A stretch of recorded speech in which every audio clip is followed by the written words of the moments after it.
wabarakatuh. Bismillahirrahmanirrahim. Binniyati liridha'illah wa lihusuli syafaati Rasulillah sallallahu alaihi wasallam wa liqadha'i hawaijina wa hawaijikum min hawaijid dunya wal akhirah wa lifutuhi qulubina wa qulubikum wa qulubihim futuhal arifin futuhal ulama'il amilin salihin wa ala ma nawu bisalafun as-salihun wa ila hadratin nabiyil mustafa sayyidina maulana muhammadin sallallahu alaihi wasallam wa ala alihi wa ashabihi ajma'in sultanul arifin sayyidina syekh Abdul Qadir syekhina wa syekhina syekhina jadi jadi Abdul Hamid mu'allif al-kutub allati ta'allamna wa 'allamna sayyidina Imam Muhammad bin Idris Asy-Syafi'i Taqiyuddin rahimahumullah wa ajarakumullah. Al-Fatihah. A'udzu billahi minasy syaithanir rajim. Bismillahir rahmanir rahim. Alhamdulillahi rabbil alamin. Ar-rahmanir rahim. Maliki yaumiddin. Iyyaka na'budu wa iyyaka nasta'in. Ihdinas siratal mustaqim. Siratal ladzina an'amta 'alaihim ghairil maghdubi 'alaihim waladdallin. Rabbi ighfirli wa liwalidayya wa lil mu'minina amin. Alhamdulillahi rabbil alamin. Wa bihi nasta'inu ala umurid dunya waddin. Wassalatu wassalamu ala asyrafil anbiya'i wa imamil mursalin Sayyidina wa maulana Muhammadin wa ala alihi wa ashabihi ajma'in. Subhanaka la ilma lana illa ma 'allamtana innaka antal alimul hakim. Rabbi shrah li sadri wa yassir li amri wahlul 'uqdatam min lisani yafqahu qawli amin amma ba'd. Yang sangat kami hormati, kami muliakan segenap jajaran pengurus dan Dewan Kemakmuran Masjid Jami An-Ni'mah. Yang juga sangat kami hormati, kami muliakan bapak-bapak, ibu-ibu, hadirin wal hadirat jamaah salat maghrib Masjid Jami An-Ni'mah. Kaum muslimin muslimat, mukminin mukminat rahimana wa rahimakumullah wa asadakumullah. Alhamdulillah wa syukru ala ni'amillah. Mari senantiasa kita panjatkan kehadirat Allah subhanahu wa ta'ala yang sungguh hanya karena limpahan karunia-Nya lah kembali malam hari ini kita bisa hadir dan duduk di majlis mulia, majlis ilmu setelah sholat fardu berjamaah. Salawat salam semoga senantiasa tercurah limpahkan keharibaan beliau junjungan alam Nabi Agung Muhammad sallallahu alaihi wasallam biqaulina Allahumma salli wa sallim ala sayyidina Muhammad wa ala ali sayyidina Muhammad. Semoga dengan menghidupkan sebagian sunnah Rasulullah di majlis yang mulia ini, kita benar-benar tergolong pecintanya yang kelak di akhirat dijanjikan berkumpul bersama Rasulullah di dalam surganya Allah. Amin, amin, Allahumma amin. Hadirin wal hadirat rahimakumullah. Pembahasan kita malam hari ini masih tentang rukun-rukun sholat. Malam hari ini melanjutkan pembahasan tentang rukun sholat, yakni sujud. Sujud. Jadi di antara perkara yang harus dilakukan oleh orang yang sholat, baik sholat wajib maupun sholat sunnah, adalah di setiap rakaatnya melakukan sujud 2 kali. Bismillahirrahmanirrahim. Qala al-muallif rahimahullahu ta'ala wa nafa'ana bihi wa bi ulumihi wa bi asrarihi wa bi anwarihi fid dharaini amin. Wa yushtaratu fis sujud an tartafi'a asafilahu ala a'alihi fil ashah.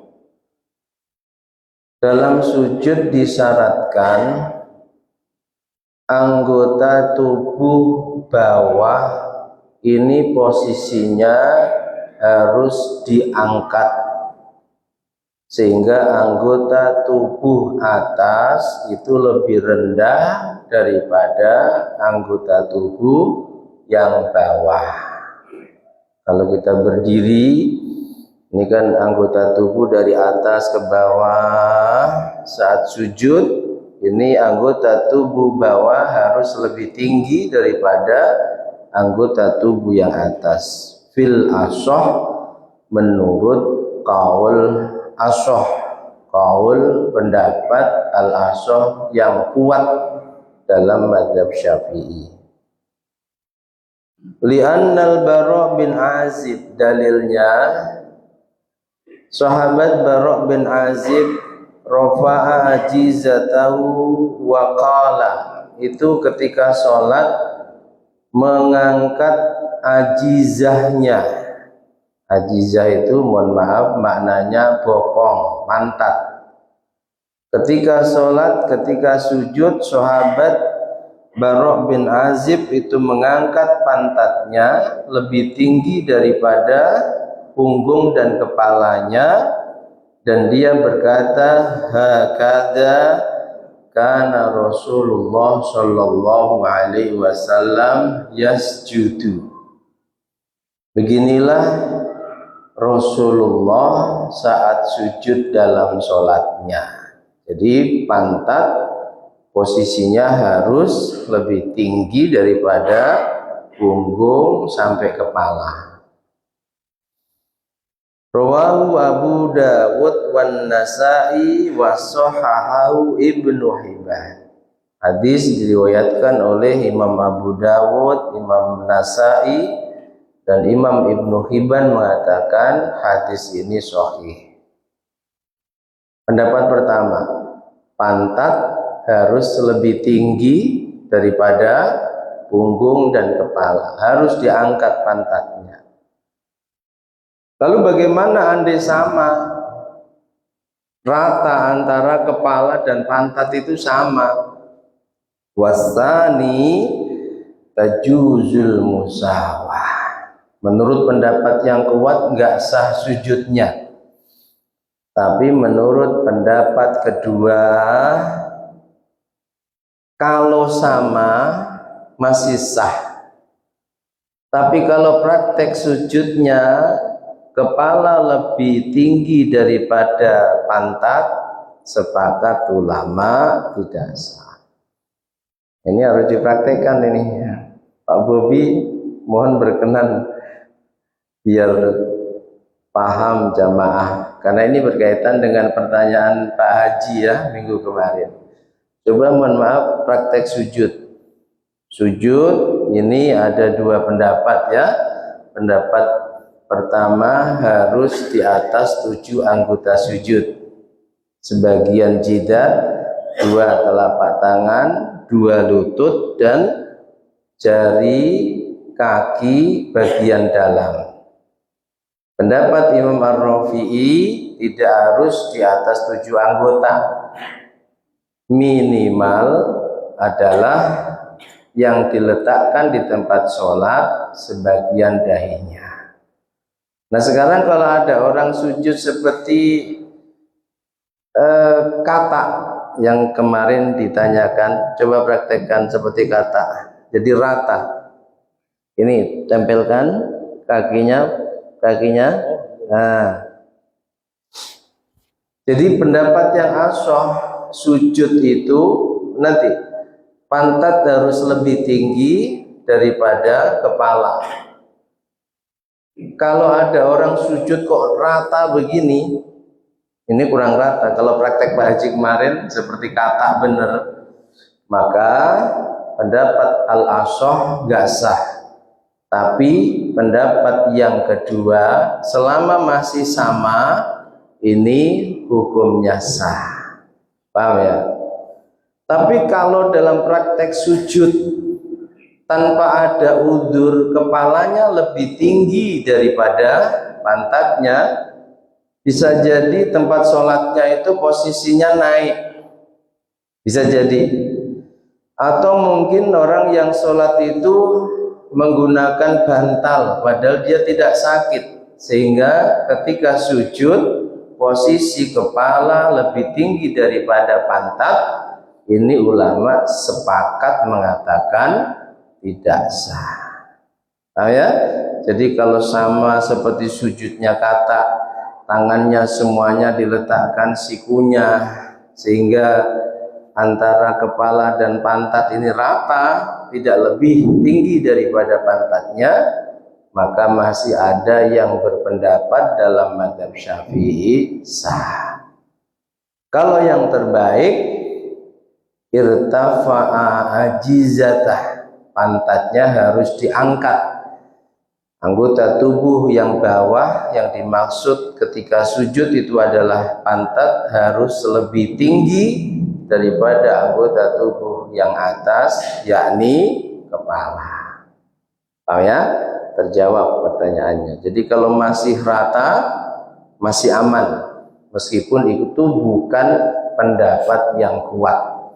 Tapi kalau lebih tinggi kepalanya, maka tidak aman, sujudnya tidak sah.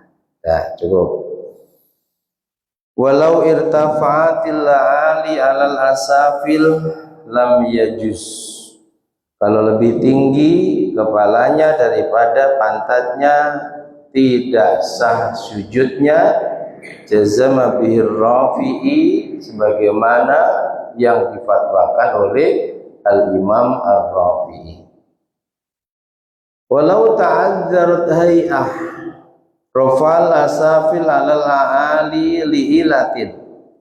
Kalau ada orang yang udzur, entah mungkin jidatnya ada penyakit sehingga tak mungkin dia letakkan lebih bawah daripada pantatnya, dia harus pakai bantal mungkin. Pokoknya kalau posisi pantatnya lebih tinggi, itu sakitnya bertambah parah. Harus kepalanya lebih tinggi dari pantatnya. Bagaimana? Yajibu wad'u wasadatin la yadhu'a jabhatahu 'alaiha. Apakah wajib dia tetap meletakkan dahinya dengan cara meletakkan bantal di tempat sujudnya, sehingga praktek sujudnya kepala lebih tinggi daripada pantatnya? Fihi wajahan. Ada dua pendapat. Ar-rajih, pendapat yang unggul, nggak wajib sujud sesuai kemampuannya, karena ada udzur, karena ada hajat, bahkan mungkin bisa jadi tergolong kondisi darurat. Kalau kondisi darurat itu masuk dalam kaidah ad-daruratu, kondisi darurat tubihul mahdurat, membolehkan melakukan hal yang dilarang. Contoh, sujud dilarang kepalanya lebih tinggi, tapi karena kondisi darurat Bahkan para ulama memaknai darurat itu tidak sampai darurat, dia ada hajat. Sebab menurut dokter, kalau posisi kepalanya sampai lebih rendah daripada pantatnya, penyakitnya akan tambah parah. Maka kaidahnya tubihul mahdurat, perkara yang tadinya dilarang kepala harus lebih bawah itu menjadi boleh sebab ada darurat, ada kondisi darurat. Wa sahhaha fi syarfis shaghir al-wujub, pendapat kedua wajib meletakkan bantal, pokoknya dahi harus diletakkan di tempat sholat. Karena tidak memungkinkan dahi itu diletakkan di lantai, maka dia harus menyediakan bantal supaya apa? Supaya dahinya bisa sujud pada sesuatu yang bersambung dengan lantai, yakni bantal. Far'un, ada kasus lau kana ala jabhati jarohah, kalau ada orang punya luka di dahinya, wa asobaha, karena lukanya itu lebar, maka dia menggunakan perban untuk menutup lukanya, wa sajada alal asobah, sehingga saat sujud dia sujudnya pada perban. Pertemuan sebelumnya dibahas sujud tidak boleh pada mahmul, perkara yang dibawa oleh orang yang sholat. Yang dimaksud perkara yang dibawa oleh orang yang sholat, perkara yang sekiranya orang yang sholat jalan, dia ikut jalan. Contoh rida. Contoh lagi kemarin yang kita contohkan telekung, ibu-ibu yang mukena atau telekungnya ini sambungan, itu mahmul. Begitu juga perban, itu mahmul. Mestinya aturan aslinya sujud pada perkara yang dibawa, entah itu rida, entah itu telekung, entah itu sapu tangan yang dia bawa dan dia ikatkan di tangan karena lebar, setiap sujud sengaja untuk menjadi alas sujudnya, otomatis juga termasuk perban. Hukum asalnya bagi orang yang tidak ada uzur, hukum asalnya tidak sah sujudnya. Tapi ketika orang itu ada uzur, dahinya ada luka lebar sehingga mengharuskan harus diperban, yang akhirnya sujudnya sujud bukan di lantai tapi di perban yang dia pakai, maka ajza'ahu, cukup, sujudnya dianggap sah dan tidak perlu mengulangi lagi sholat yang dikerjakannya, meskipun dia sujud pada perbannya bukan pada lantai sholat. Wala qadha'a alaihi alal madhab, dan pandangan madhab tidak perlu qadha. Beda dengan sholat li hurmatil wakti, ya, sholat dalam rangka menghormati waktu. Karena tidak memungkinkan untuk sholat, melakukan sholat dengan terpenuhinya syarat rukun itu tidak memungkinkan. Contoh orang yang sakit, diimpus tangannya, diimpus dadanya, itu nggak memungkinkan dia sholat lalu wudhu sempurna, lalu rukuk sujud sempurna. Dia masih tetap berkewajiban sholat semampunya. Nggak usah wudhu, karena nggak memungkinkan. Nggak bisa rukuk sujud sempurna, karena nggak memungkinkan. Dia semampunya sholatnya, masih tetap wajib. Sebab kewajiban sholat tidak pernah gugur selama nyawa terkandung badan dan akalnya sehat. Meskipun seluruh tubuhnya, seluruh anggota tubuhnya tidak berfungsi. Itu namanya sholat lihurmatil waktu. Nanti kalau sudah sehat secara madhab, dia wajib mengqadha sholat-sholat yang dikerjakannya. Contoh lagi, ini dalam pandangan empat madhab ya, kecuali fatwanya ulama-ulama Saudi yang pahamnya di luar paham empat madhab. Sholat di atas pesawat yang ekonomi, bukan pesawat pribadi yang di sana ada kamar tidurnya, ada kamar mandinya, bukan. Ada lantai luasnya, wudhu bisa sempurna. Pesawat-pesawat umum. Dalam pandangan empat madhab, sholat di atas pesawat itu hanya dalam rangka menghormat waktu saja. Nanti kalau sudah turun dari pesawat, dia wajib qadha.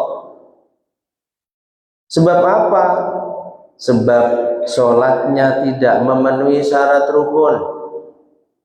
Wudhu tak mungkin, dilarang.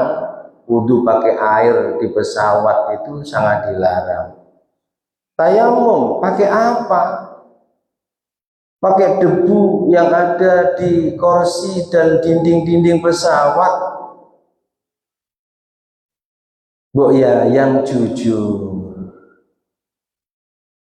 pesawat itu full AC, sementara aturan tayamum itu adalah dengan debu dari tanah yang suci, bukan dengan debu dari jok pesawat, karena memang nggak ada debunya. Coba yang biasa naik pesawat, tempelkan di jok pesawat, ada debunya nggak? Ada debunya enggak? Ada. Sementara syarat tayamum harus memakai debu yang suci dari tanah.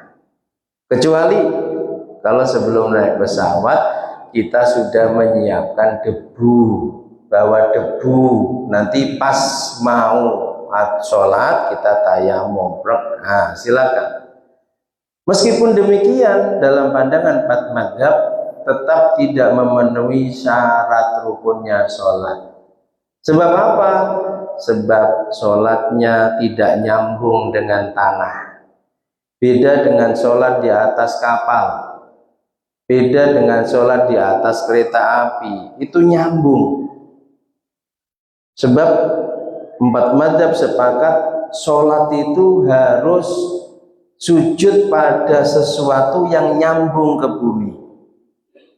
Pesawat nggak nyambung, kecuali kalau dipaksa-paksakan nyambung Ustadz lewat udara. Nah itu beda lagi. Pesawat dianggap tidak nyambung ke bumi, sehingga kita sering bawa jemaah umroh terkhusus ketika pulang dan umrohnya lewat Singapura, yang mau sholat di atas pesawat dengan duduk silahkan, gak usah wudhu, gak usah tayamum, tapi sholatmu ini hanya dalam rangka lihurmatil waktu, hormat waktu saja. Nanti sampai Singapura qadha. Kalau berangkatnya aman, karena biasanya kita berangkat dari Singapura jam 5 sore ya Pak Haji ya, terbang itu sampai Jeddah kurang lebih jam 10 malam.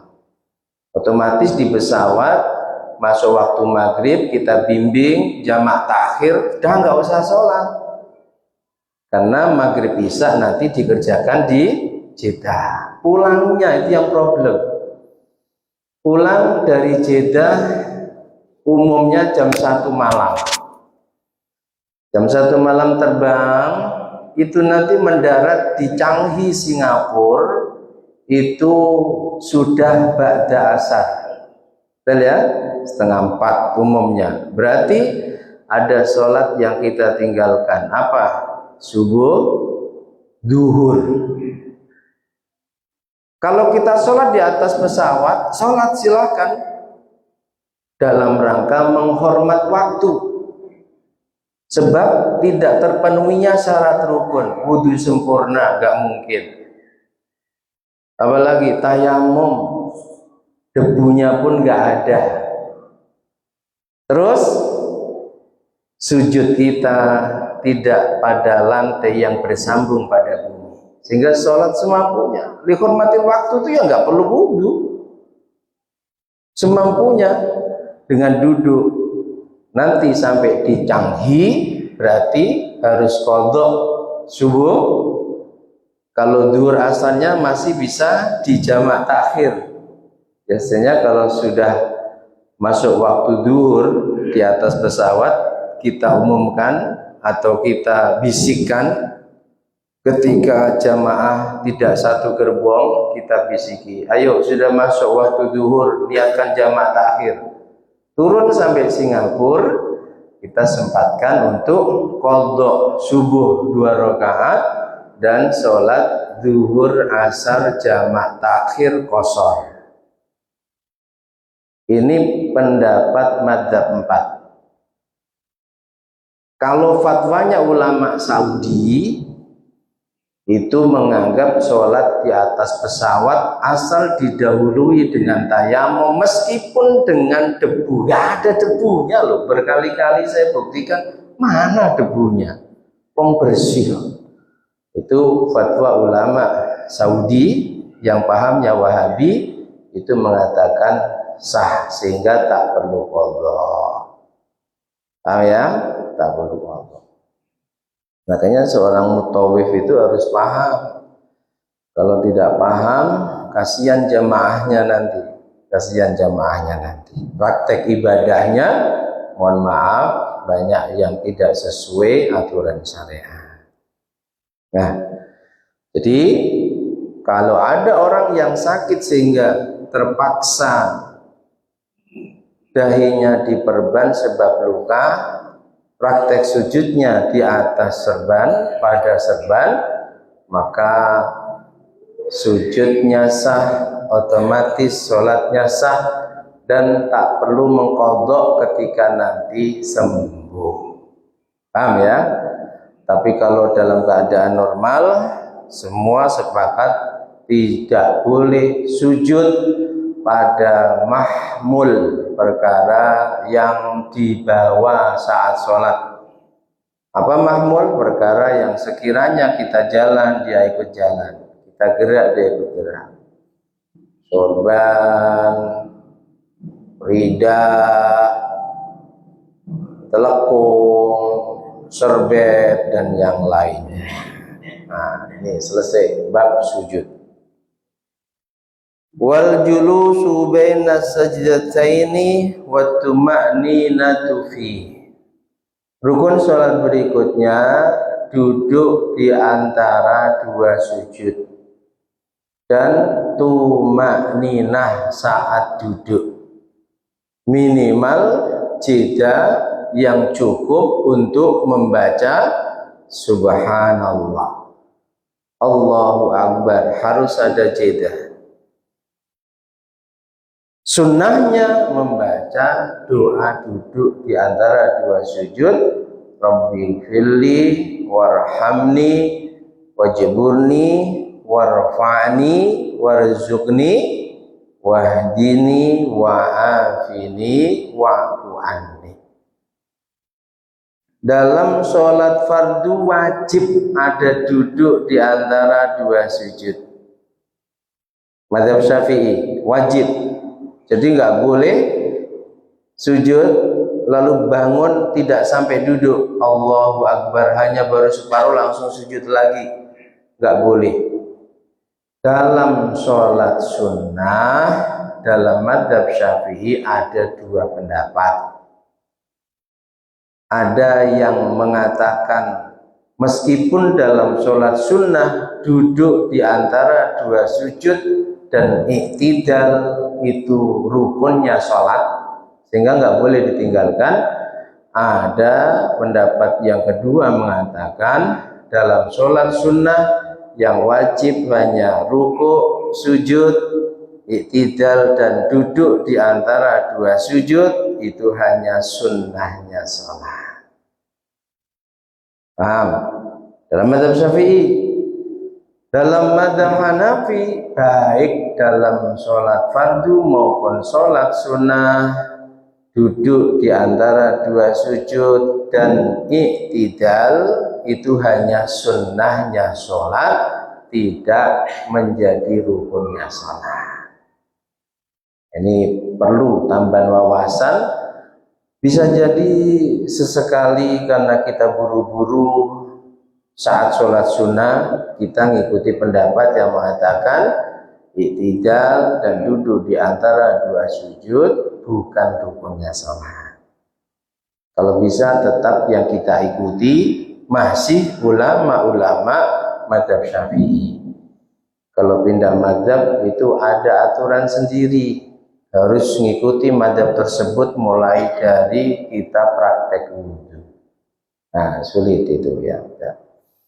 Min arkanis shalah al-julus baina sajdatain.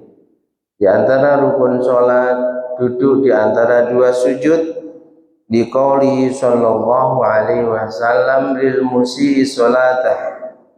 Sebab ada hadis ketika Nabi mengajarkan salat kepada sahabat yang salatnya buruk, itu Nabi katakan summarfa.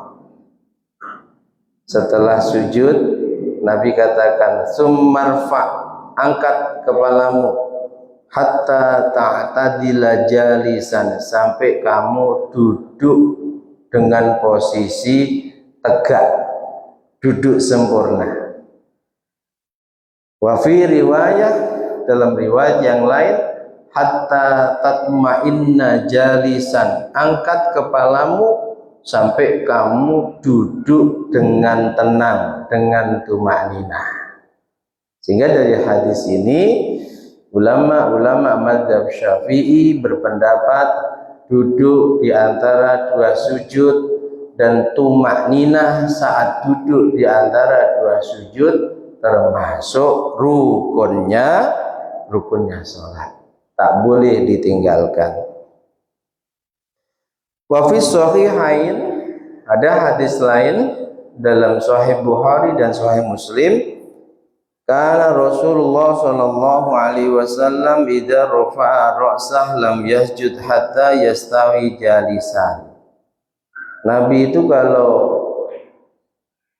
bangun dari sujud, idza rafa'a ra'sah, ketika mengangkat kepalanya dari sujud, maka beliau tidak akan sujud kedua hatta lam yajlis yastawi jalisan, sampai beliau duduk tegak, duduk sempurna.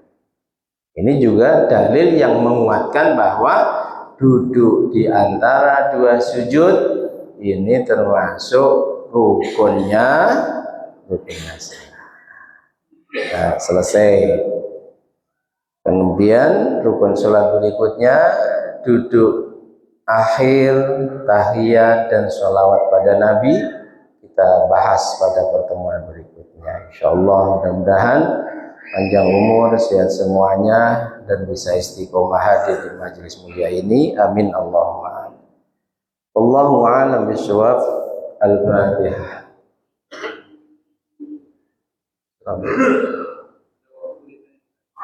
Ya, masih ada waktu. Silakan.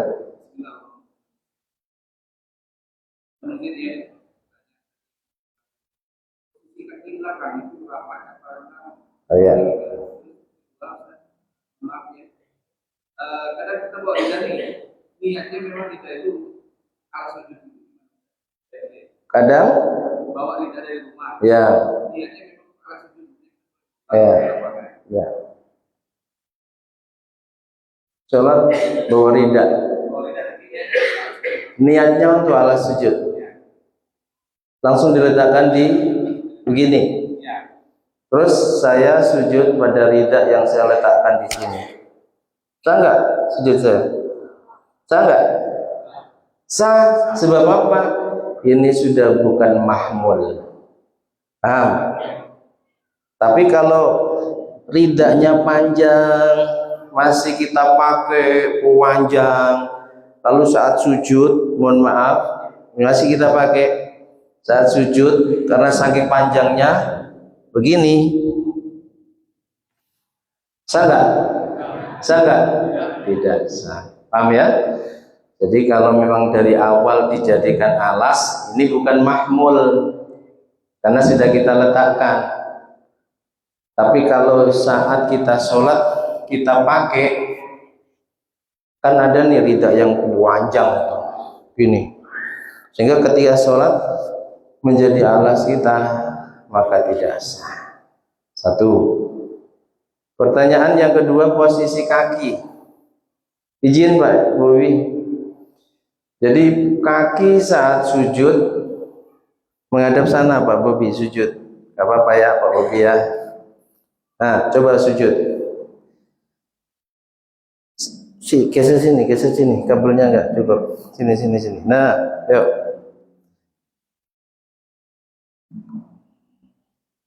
Kaki tidak boleh nempel. Artinya disunnahkan kaki ini posisinya sama saat kita berdiri. Jarak kaki satu dengan yang lain qadro shibrin, kira-kira 1 jengkal. Paham? Terus yang diletakkan adalah sebagian jari kaki bagian dalam. Mengikuti pendapat Imam An-Nawawi, kalau ada orang praktek sujud kok begini, Imam An-Nawawi tidak sah. Sebab 7 anggota sujud itu yang ke-6 dan ke-7 adalah sebagian jari kaki, sebagian saja, nggak harus semua, entah jempolnya saja, syukur kalau bisa banyak, bagian dalam. Arti bagian dalam seperti telapak tangan. Kalau kita temukan yang nggak nampak itu bagian dalam. Paham? Jadi kalau begini, kan sering kita lihat nih orang sujud begini nih, bahkan ada yang sengaja begini, nggak ditempelkan, tidak sah. Paham ya? Jadi saat sujud posisi kedua kaki sama dengan saat berdiri. Dalam kitab Fathul Mu'in disunnahkan saat berdiri jangan terlalu lebar, jangan dirapatkan, tapi qadro shibrin, kira-kira 1 jengkal, sehingga posisinya lurus dengan pundak kita. Nanti saat sujud pun demikian, sunnahnya jangan ditempelkan. Paham ya? Jadi paham? Kalau duduknya bebas, tidak ada keharusan dalam sholat dengan duduk tertentu. Cuma sunnahnya selain duduk yang terakhir, sunnahnya duduk iftirash. Duduk iftirash itu seperti apa? Praktekkan duduk tahiyat awal. Nah, iftirash, telapak kaki kiri menjadi alas pantat saat duduk. Itu namanya iftirash. Sunnahnya. Anda tidak duduk seperti ini. Banyak, bahkan saya sering praktek duduknya, duduk iftirash. Nah, seperti ini. Bagaimana? Tetap sah. Sebab sekali lagi tidak ada ketentuan saat sholat duduknya harus duduk tertentu. Tidak ada. Bahkan dijelaskan oleh para ulama, andai ada orang sholat kok duduknya lebih nyaman dengan duduk mutarobi, duduk bersila, andai dia merasa lebih nyaman dengan duduk bersila, maka boleh sholat dari awal duduk sampai akhir duduk, setiap duduk duduknya bersila. Paham ya? Jadi sekali lagi tidak ada ketentuan dalam sholat itu harus duduk dengan duduk tertentu, cuma disunnahkan selain duduk tahiyat akhir maka duduknya duduk iftiras. Andai dengan duduk mutarobi bersila itu lebih nyaman, silakan. Atau duduk ason-ason, duduk ngingkrang. Kalau di sini mungkin tabu, tapi coba lihat di Arab, di Mekah, Madinah, itu banyak orang yang praktek sholatnya itu duduk ngingkrang. Tahu duduk ngingkrang? Contoh kan duduk ngingkrang, duduk ason-ason. Orang India begitu sholatnya, laki perempuan seperti itu, santai aja. Paham ya? Jadi kalau masalah duduk apapun, terlebih itu membuatmu nyaman dalam sholat, silahkan. Cuma sunnahnya tadi. Saya kira itu ya, cukup ya. Ya, kita lanjut pada pertemuan berikutnya. Subhanakallahumma bihamdika asyhadu an la ilaha illa anta astaghfiruka wa atubu ilaik. Walafu minkum. Assalamualaikum warahmatullahi wabarakatuh. Langsung